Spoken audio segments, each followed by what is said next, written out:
ہر لہجہ ہے مومن کی نئی شان نئی آن، کردار میں گفتار میں اللہ کی برہان۔ رسپیکٹڈ ممبرز، تمام لوگوں کو میرا سلام۔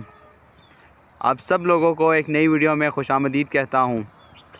دراصل یہ دنیا غور اور فکر کا مقام ہے۔ اس دنیا میں بہت سے لوگ آئے اور بہت سے لوگ گئے، لیکن دنیا نے انہیں یاد کیا جنہوں نے اپنا نام بلند کیا۔ قرآن فرماتا ہے وَرَفَعْنَا لَكَ ذِكْرَكَ، اور اے نبی صلی اللہ علیہ وسلم ہم نے آپ کا ذکر بلند کیا۔ جو لوگ اس دنیا میں کوشش کرتے ہیں اللہ تعالیٰ ان کے ذکر کو بلند فرماتے ہیں۔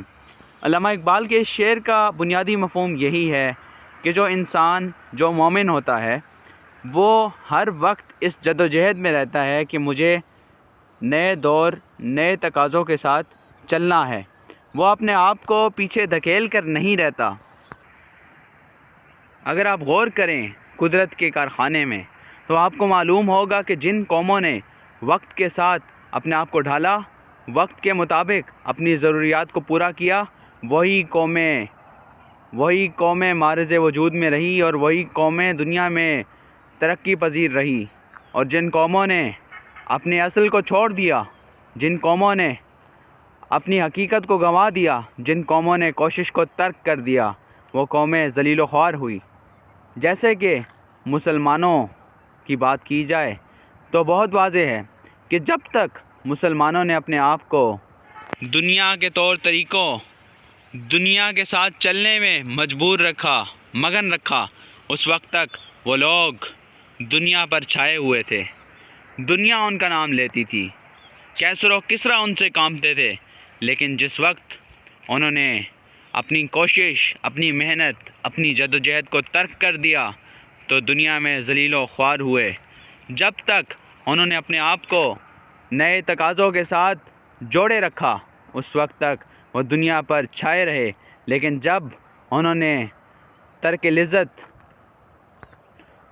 تک انہوں نے لذت کو اوپر مانا اور کوشش کو چھوڑ دیا اس وقت وہ دنیا میں ان کا نام و نشان تک مٹ گیا۔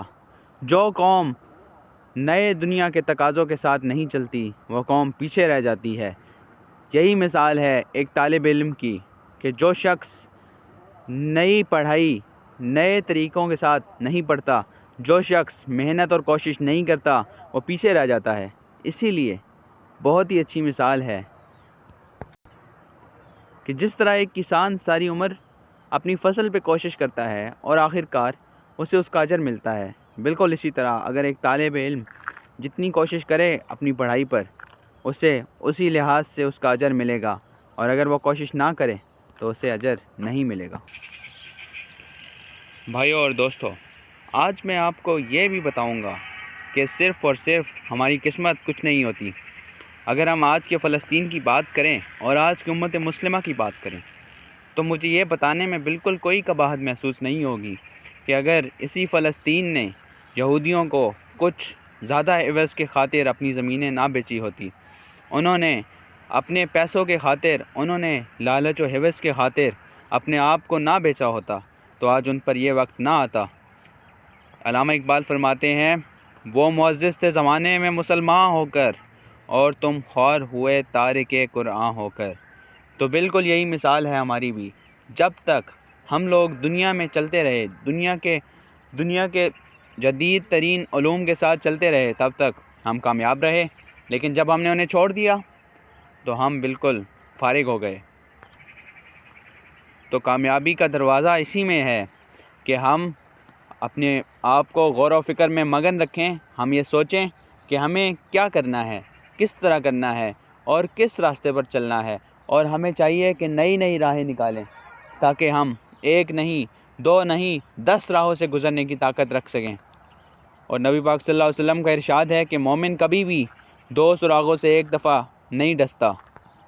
مومن جانتا ہے کہ وہ ایک دفعہ شکست اس نے کھائی تو اب اس نے کیسے اس شکست سے دور رہنا ہے، کیسے اس نے فتح حاصل کرنی ہے۔